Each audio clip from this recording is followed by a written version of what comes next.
no one can resist dancing. There's no way you will find drums that you will not find smile, you will not find happiness that comes from within, and also healing. We see it as spiritual as well. Drumming gives you a sensation that you will never be lost. It gives you the lifting up in the worst moment of life.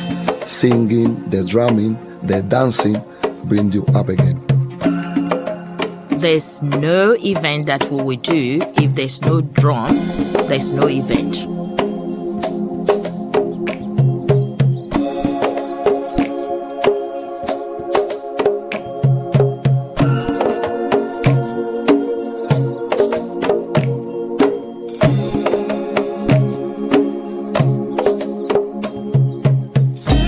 What you're hearing is the batá drums. That's a set of 3 different drums, each one with a different rhythmic role. They are played for secular reasons and also for ceremonial, spiritual reasons. They originate in Yorubaland, which is in Nigeria, in West Africa. And they were brought during the transatlantic slave trade to Cuba and other parts of Latin America, where today they're played in a very vibrant and lively way.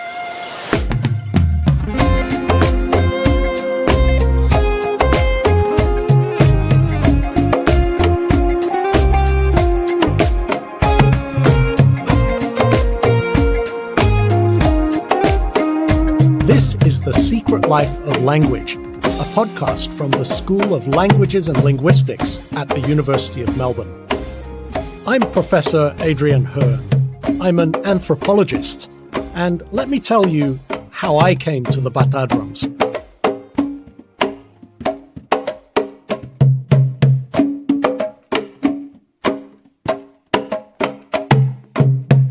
I first got interested in drums living in Madison, Wisconsin, in the United States, when a Menominee First Nation community down the street from where I lived invited me every week to its drumming ceremonies.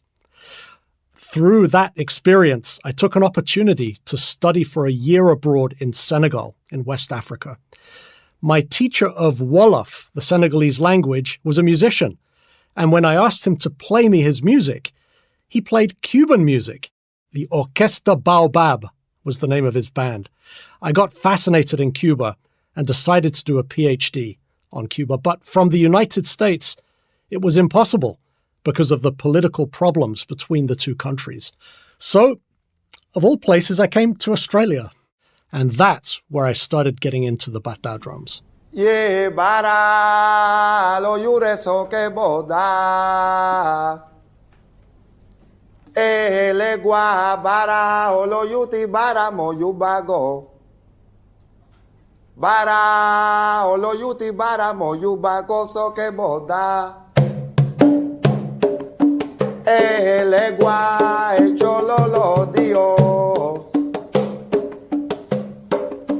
But for people in places like Cuba, their entry into the world of batá drumming usually comes earlier and more organically. My name is Aloy Junco.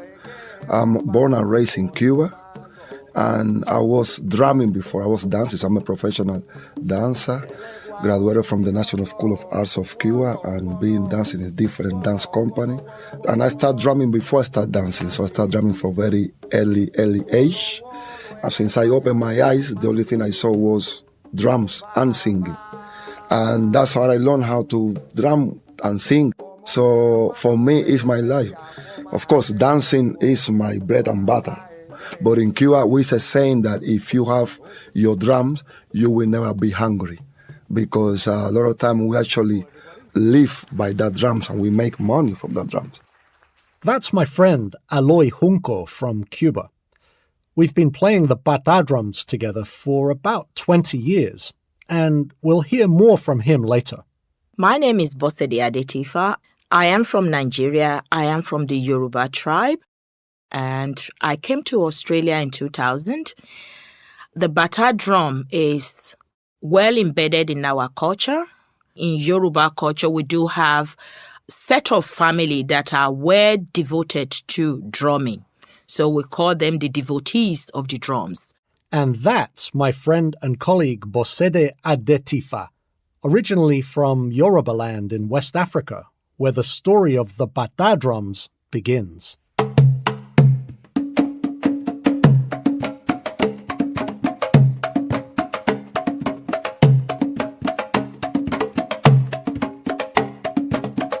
So what are the batá drums and what do they look like?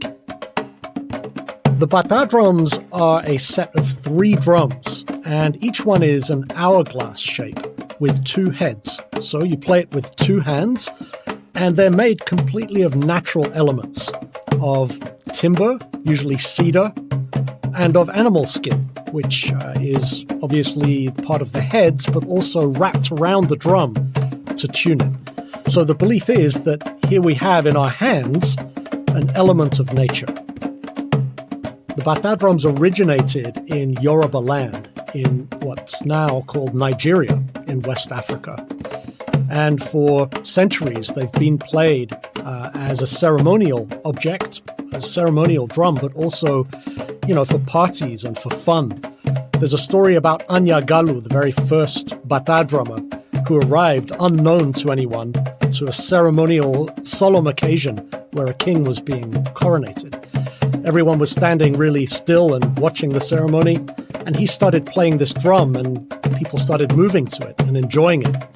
And they liked it so much that ever since that mythic day, drums have to be part of every ceremony and every celebration in Yorubaland. He then disappeared, and no one knew what became of him, but he left the lessons behind him. And people now play those lessons, the drums, how they're made, the rhythms themselves, to honor the memory of Anyagalu. Anyagalu gave his name to the sacred batá drums, and those who play the sacred batá drums are called Omo Anya, which means a son or a child of Anya.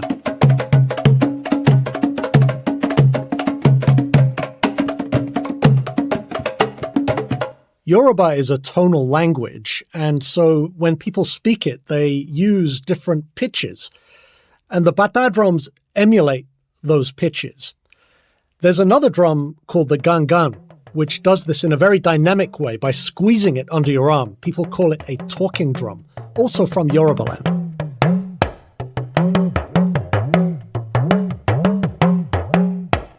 Káàbọ̀, ṣé dáadáa ló dé, a ti ń retí rẹ. Káàbọ̀, ṣé dáadáa ló dé, ẹnìkan ò bínú rẹ.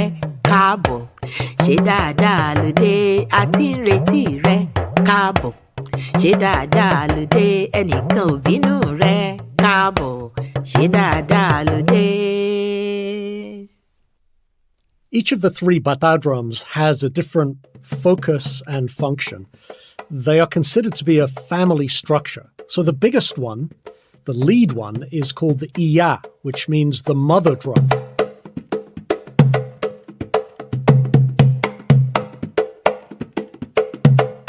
Iya is like the heartbeat of the drum. Every hit is a conversation. Every hit is a meaning. Every hit is, especially with the dancing, a step. Doesn't matter on the leg, on the torso, on the hips. It goes there, it flows there.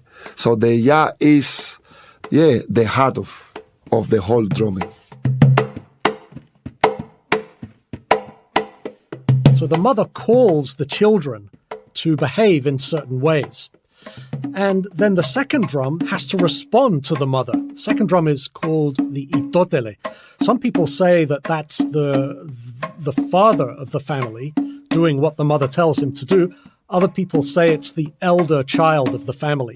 But the point is the itotele responds in a conversation with the mother.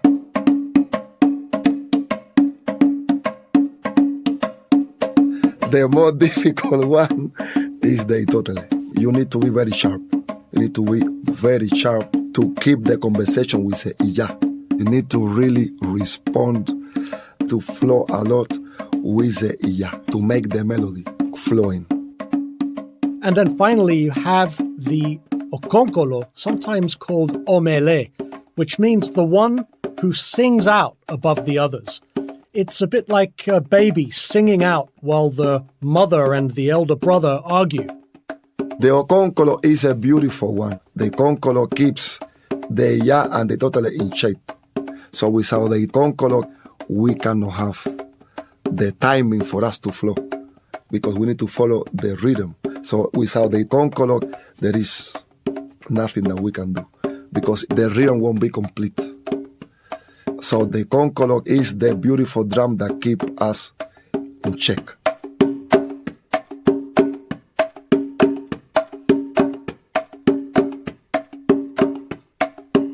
So it's like having a family, like having a nuclear family where you have the father, the mother, and the child. And when you bring the three together, they give you this wonderful musical tone that no one can resist dancing.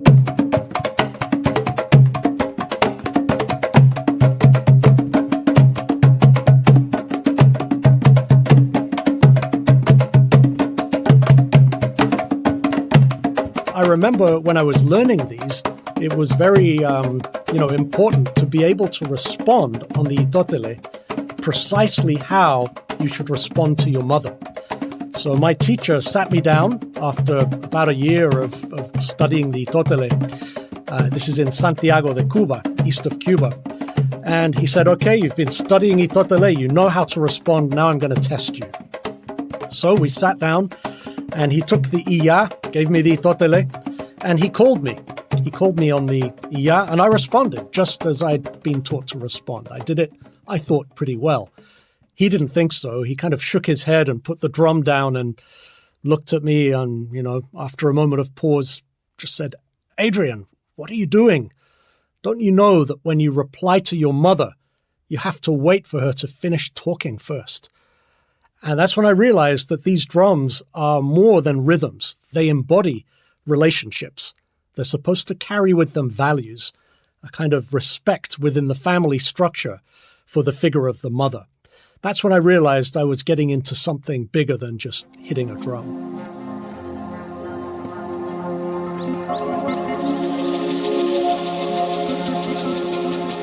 The batá drums are played for different reasons. On the one hand, you have very solemn ceremonial reasons and contexts. On the other, they are mixed with popular music. And when you do it that way, they have a different name. They're not called anya in that context. Anya is for sacred, consecrated drums.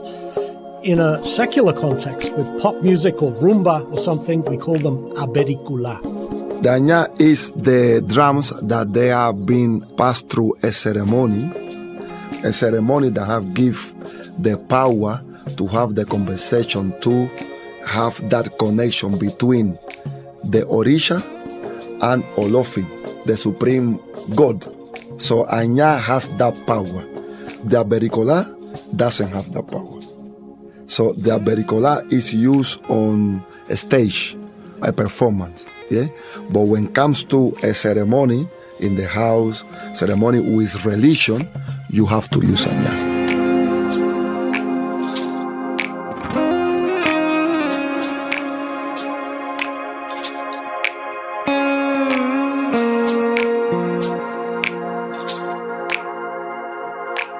Abericula drums are typically manufactured drums. They're probably not handmade.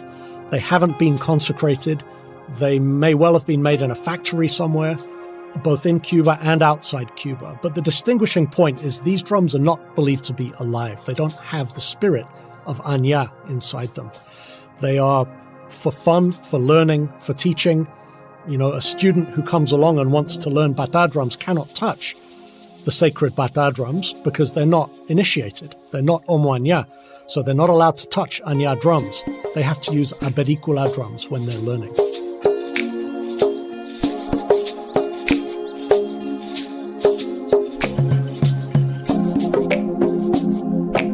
I asked Bosede about the various ways batá and other drums permeate and punctuate village life in Yorubaland.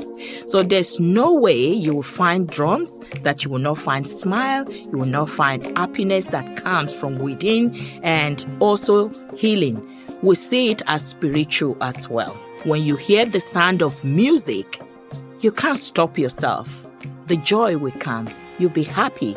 And sometimes we use drum for different things, to communicate, to tell if an icon has departed, or when there's arrival of a newborn baby. So there are all different types of drums. And also we have what we call aroko. It's like sending message using drum. So if there's a village that is at war with another village, or a village has done something wrong that offended the other village, then the king of that land will send a message using drum and say, I need to call for a meeting based on this. Once people hear it, they know what it means. That's so beautiful that you have so much percussion in life in Yorubaland. Yes. For me, one of the magical things since 30 years ago, when I began playing the batá drums and studying, was the sense that they're a little bit more than a musical instrument. Yes. Like you said, the word healing. Yes. Can you tell us a little bit about the batá drum's spiritual dimensions? I grew up where you wake up to the sound of music in the morning, and you go to bed with the sound of music. You know, there's always something fun. And I think this really keeps the community together. You see people singing and drumming, and this attract people, bring people together. And that is the spirit of the drum.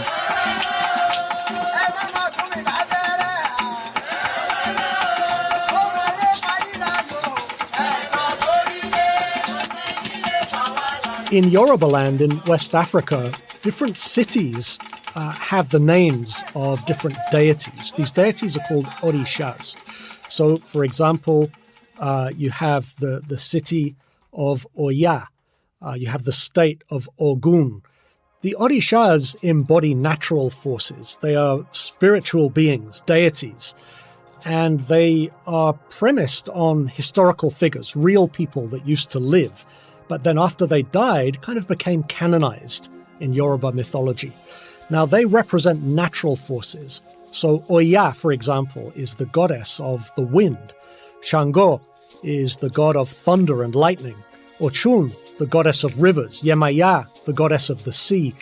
But with these natural forces come human characteristics as well. So, for example, Chango is considered to be someone who will punish you if you do bad things in life by bringing thunder and lightning down upon you. He's also considered a very male Orisha, so he embodies kind of male energy and has a lot of girlfriends in the mythological understanding. Kind of contrasts with one of his girlfriends, Oshun, who's the goddess of the rivers. So Oshun is also the person, the goddess who embodies female sensuality, which you hear in the river as it goes by. The trickle of the water should sound, according to the mythology, like the kind of laughter and happiness, the giggling of a woman who is sensual and happy. So you can kind of see how human characteristics get connected with these natural forces of nature.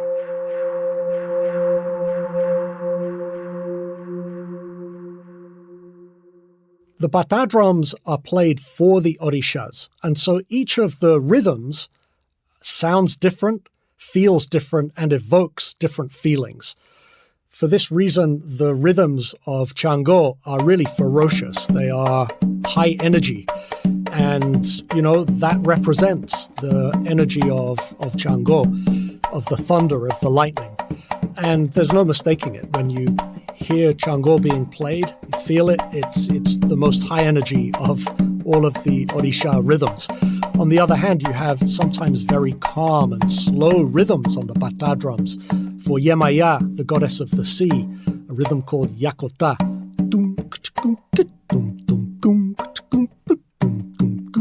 Sort of like a waltz. It's just kind of really slow. But of course, the sea can also kick up storms, can't it? When the wind blows and the sea gets angry, Yemaya also gets angry, and the rhythms for Yemaya do the same thing. They speed up. They're the fastest of all the rhythms when she gets like that.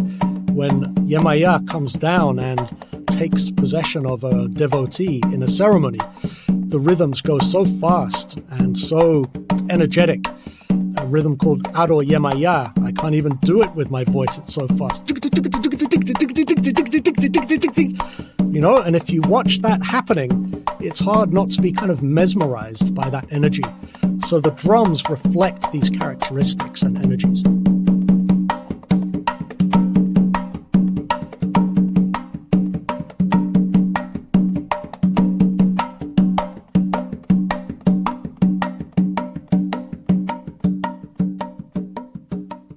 There is a conversation from the orishas to the drums to the singing, so it's all connected. That's why some of them, they get possessed and you get to see incredible things. I have seen things by the drumming. I know that there is a force beyond us as a human being. There is an energy that flows around us that make you, I don't know, cry, make you happy, make you do things that you say, oh, how did I do this? No? There's an energy there. And because I seen it, I believe on that energy. To play batá drums in a ceremonial context in Yorubaland and in Cuba, you have to have gone through rigorous training, both technically in the musical sense, but also spiritually. That training requires huge commitment, and so inevitably only a select few are called to that role.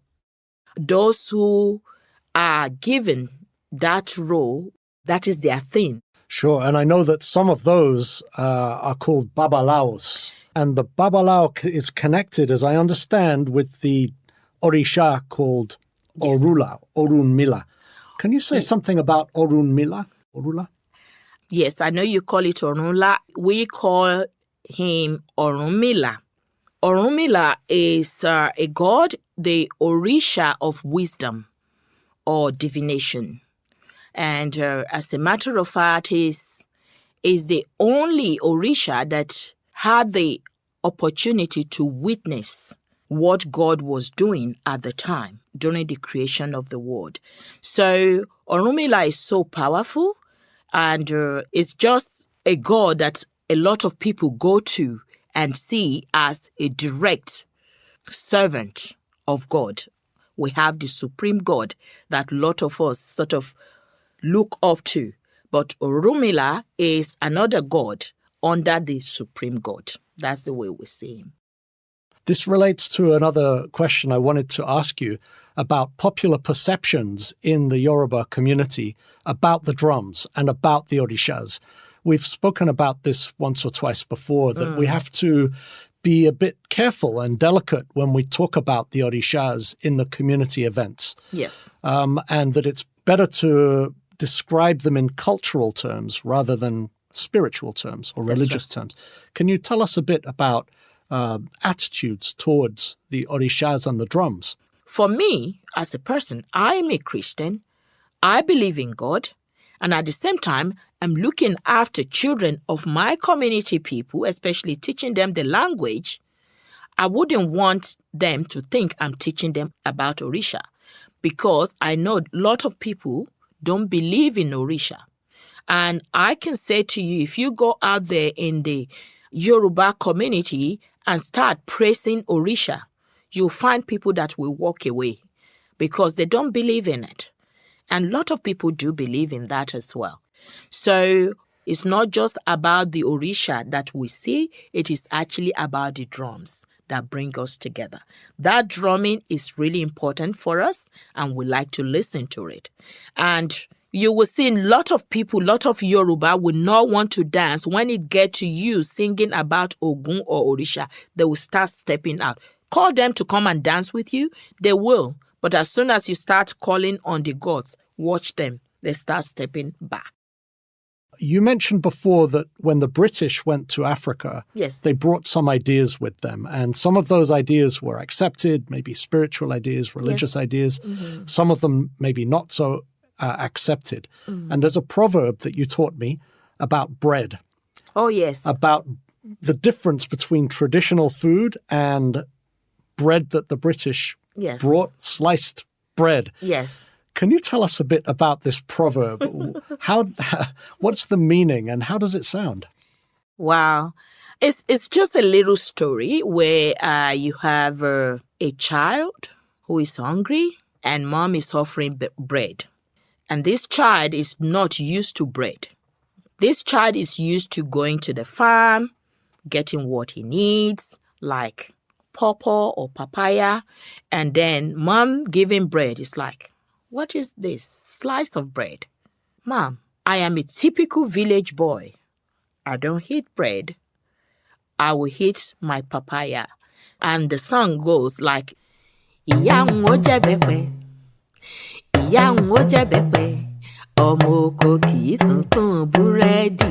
Ìyá ń ó jẹ bẹ́pẹ, ìyá ń ó jẹ bẹ́pẹ, ìyá ń ó jẹ bẹ́pẹ, ọmọ oko kì í sunkún búrẹ́dì. Ìyá ń ó jẹ bẹ́pẹ, ìyá ń ó jẹ bẹ́pẹ, ìyá ń ó jẹ bẹ́pẹ, ọmọ oko kì í sunkún búrẹ́dì. Ìyá ń ó jẹ bẹ́pẹ. All it means is a child from the village will never cry for bread. So I am content with what I have. I will go back to my papaya, not to bread. Bolinche, bolinche, bolinche o baitola. Bolinche, bolinche, bolinche o baitola. Bolinche, bolinche, bolinche o baitola. Bolinche, bolinche, bolinche o baitola. Were, were, inayo, inayo kuyeye. Were, were, inayo, inayo kuyeye. Were, were, inayo, inayo kuyeye. Were, were, inayo, inayo kuyeye. Oh kuyeye, Oh kuyeye, oh kuyeye, oh kuyeye, oh kuyeye. oh kuyeye. It might seem strange for a West African tradition to be so vibrant in Cuba. These batá drums, how did they get there? Well, to understand that, we need to know something about the transatlantic slave trade. During the transatlantic slave trade, about 12 million people were forcibly removed from their homes in West Africa to the Americas, including the United States, Cuba, Brazil, and across the region. And in Cuba, about 780,000 people found themselves struggling really for survival and cultural identity. What we do know is they weren't allowed to bring anything with them.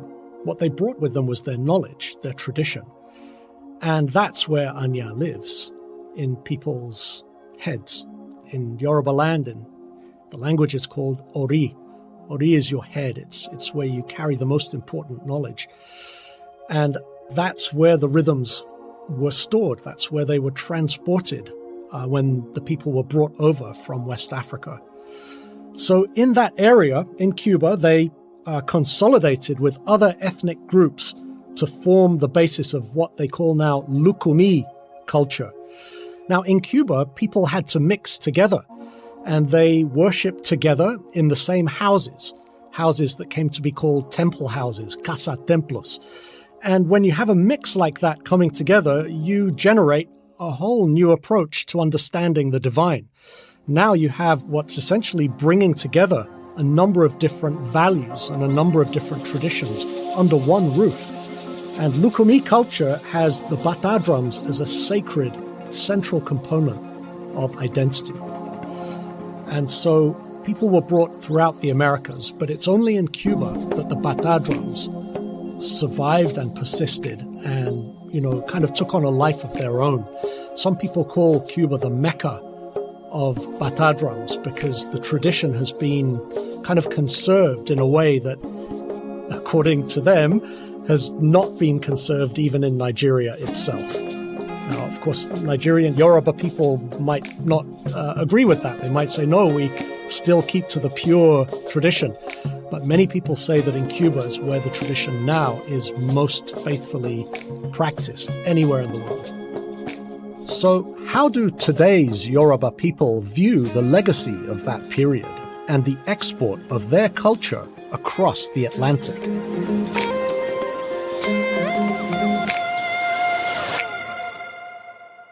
We actually believe there are family members in Cuba that we will never know. But we believe strongly that our people were taken out of Yorubaland to America, to different places during the slave trade. And with this, there's a great disconnection. And then there's loss of language, loss of their roots. And we feel that, we hear that story that, look, maybe your brother is there. And I think having that awareness give us the strength to be kind to anyone we see, because that person may actually be our blood that we don't know, that we lost many years ago. So we believe that we have connection around the world. Everywhere you go, you see Yorubas. And we believe the drum is the only thing that they took with them to keep them alive, to keep them connected to the spirit of one, the one spirit that connects us together through drums.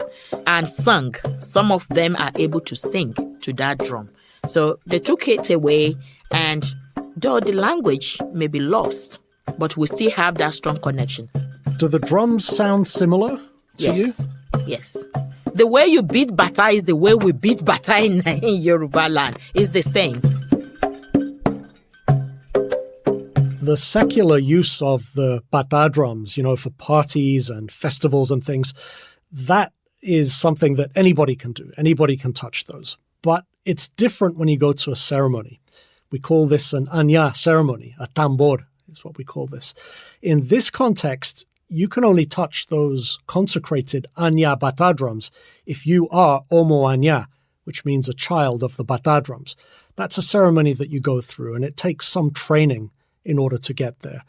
Now, if you're learning to play the batá drums, but you've not yet made the ceremony to be omo anya, you can still touch the batá drums in a ceremonial context if you go through a ceremony that we call washing the hands. It's a way that you can learn and train and be in a real situation. If somebody does that, there are going to be questions asked by the congregation that's there. They're going to say, who is this person? Who are they connected with? And can that person confirm that they've really had their hands washed? Because you don't want someone without that preparation touching the drums. This is actually thought to damage the drums if somebody does that. Quite strict measures are taken to make sure you can only touch them if you're initiated. Now, how do you learn then? How do you learn to become an omo anya? This is something that's changed over the years. These days in Cuba, foreigners will just kind of show up with a fistful of money and say, let me buy my initiation. And there are people who will give them that initiation in Cuba and then look for the next foreigner to come along and do the same and, make a living this way. It wasn't that long ago that knowledge was not exchanged for money. I mean, if you think about it, tourism only took off in Cuba from about the year 2000. So when people wanted to learn how to play batá drums before 2000, the way they would learn is apprentice themselves to a teacher. And they would have to do work for that teacher. They would have to do gardening, clean the house, do all kinds of whatever the teacher wants them to do, cook for them. It's, I think, a good way to get the message into people's heads that this isn't just a transaction. This is something that you work for, something that you're only going to get if you take it seriously and put some effort into.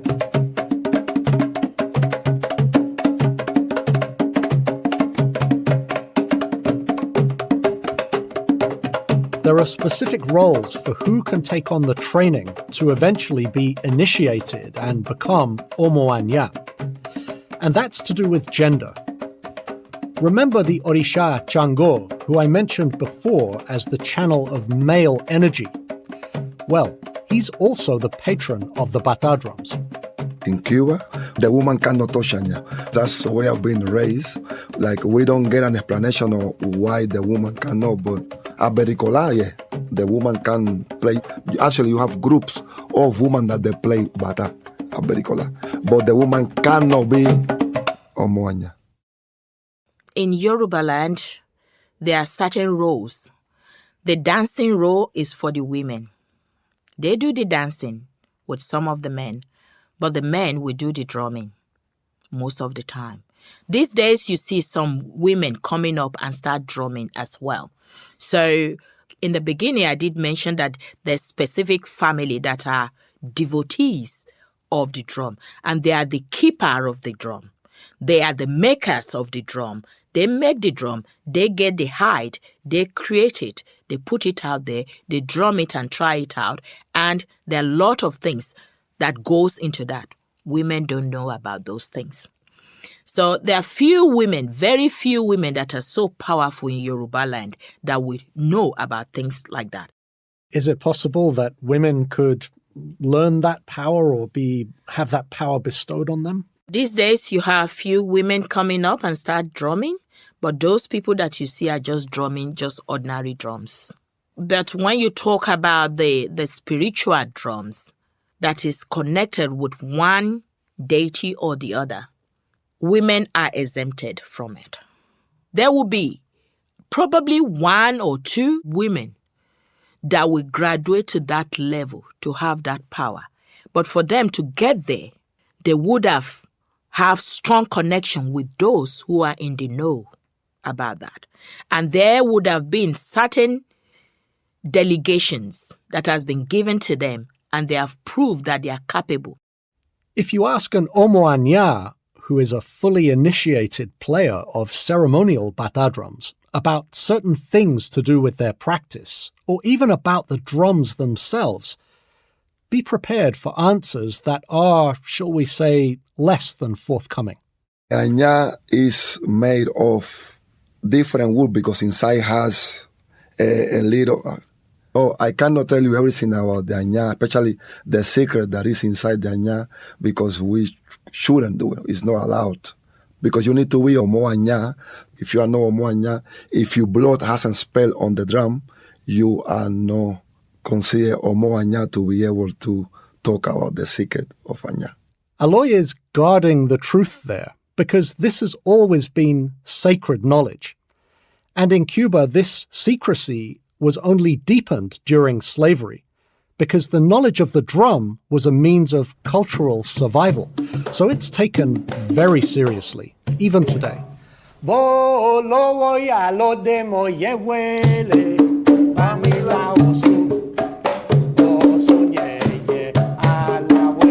There are some things that I can talk about in a batá ceremony and some I can't. But one thing I can share is that in a ceremony there are no spectators. If you go there, you are there to participate. You can't just go there and watch. There's no audience. So I remember, for example, my sister coming and attending a batá ceremony with me. I was playing in that ceremony. And I probably should have prepared her more for this, because she arrived there and Oshun came down into somebody's head and was going around and interacting with the congregation. And, approached my sister, and she really was quite confused by this and a little upset, to be honest. She didn't realize that if you're in the room, you're there to participate, to move, to clap, to sing, to be part of it. There's no spectator.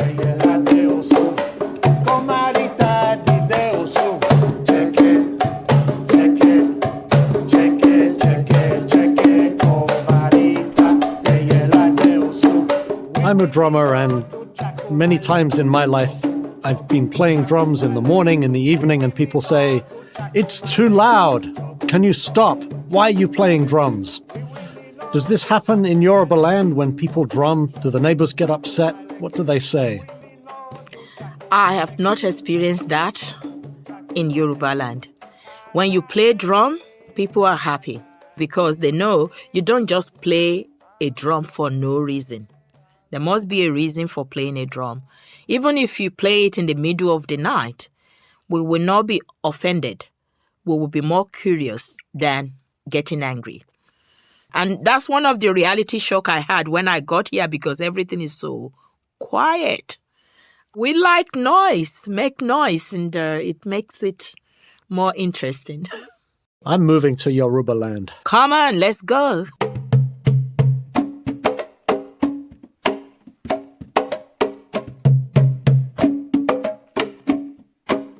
I became Omoanya in 2001, which interestingly makes me an elder here in Australia, whereas I feel very much like a child, as Omoanya suggests, a child of the drums. When I go to Cuba, I see the level of expertise, and I feel very much put in my place. But I remember the day in Santiago de Cuba when we did that ceremony. Such a happy occasion, such a big party, a whole community around you, cheering you on, helping you to play these rhythms, teaching you in front of, a big congregation of people. A really joyous occasion to become Omoanya.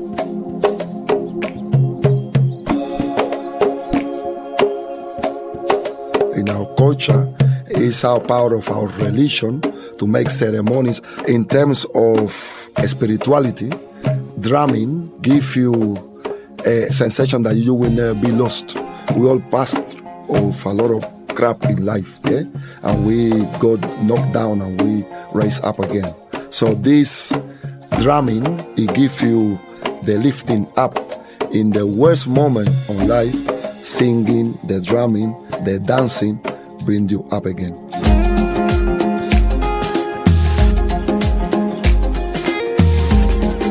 Well, that wraps up this episode of The Secret Life of Language.